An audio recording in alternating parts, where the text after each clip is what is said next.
ఏ బాటైనా పర్వాలేదంట, సమయంతో సాగటమే మన సింపుల్ సిద్ధాంతం.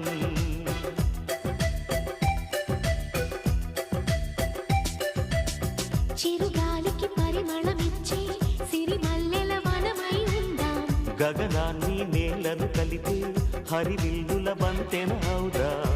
ఆనందం అంటే అర్థం మనమందా, ప్రతి పూట పాతై సాగే హుషారు సరిగమలో. ఎన్నో ఎన్నో రాగాలుండే సంగీతం కాదు